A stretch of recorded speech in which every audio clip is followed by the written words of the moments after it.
આ લોભના માપ હોવા જોઈએ. હમણાં લોભીઓ બજારમાં ગયો, છોકરો ભેગો ગયો. છોકરા ભગવાનનું રૂપ છે. છોકરાને વગર માગ્યો પ્રેમ મળે. બોલો, બસ ડેપોમાં અજાણ્યા માણસો રમાડવા માંડે. કોઈ પાપાને રમાડ્યો એવો દાખલો ખરો?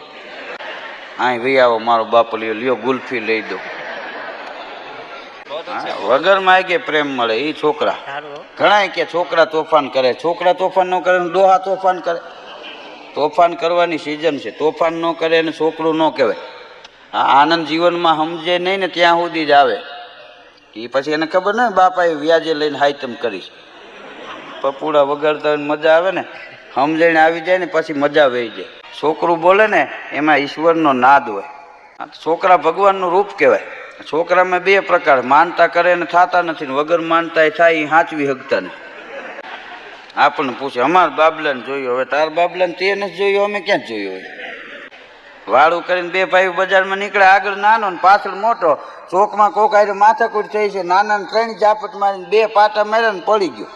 ક્યાં મોટો આવી ગયો, ઊભો થઈને શું કેસ ખબર? મને માર્યો ભલે માર્યો, મારા ભાઈને આંગળી અડાડી ખબર પડે.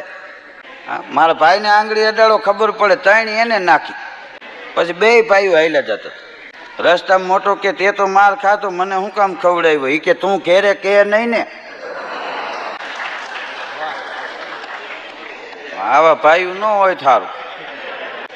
છોકરો બજારમાં ભેગો ગયો ને, છોકરા ભગવાનનું રૂપ કહેવાય. ઓલા લોપિયા ભેગો છોકરો ગયો તે બજારમાં સફરજન જોઈ ગયો. એ કે પપ્પા સફરજન લઈ દે ને. ઓલે શું કે ખબર? આને સફરજન કહેવાય. આ તો સફરજનડી છે. સફરજન તો બનારસમાં ન લઈ દીધું. બોલો, આગળ નીકળ્યા, દડો જોઈ ગયો. પપ્પા દડો લઈ દો ને. આને દડો કહેવાય. આ તો દડી છે. દડા તો બનારસમાં ન લઈ દીધો. આગળ ગયા, બેટ જોઈ ગયો. પપ્પા બેટ લઈ દો ને. આને બેટ કહેવાય. આ તો બેટુડી છે. બેટ તો બનારસમાં. કાંઈ ન લઈ દીધું ને ઘેરે વી આવ્યા. સાંજે છોકરાને મમ્મી કે લેસન કરી લે. કે લેસન બેસન નહીં થાય, લેસન કરી લે, તારા પપ્પા મારશે. ઊભો થઈને કે આને પપ્પા કહેવાય. આ તો પપુડી છે.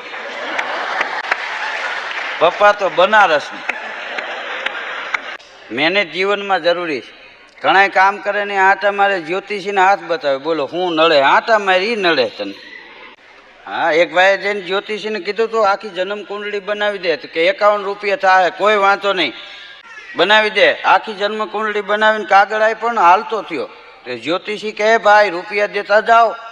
તો ઊભો રહીને કહે તું જ્યોતિષી છો, તને ખબર નથી કે આજે એક ગ્રાહક નહીં આપે? તારે સવારમાં જ જોઈ લેવું છે. અહીંયા જ ખબર પડી જાય તું ખોટો છો. તને તારી ખબર ન હોય તો અમારું શું સાચું હોય?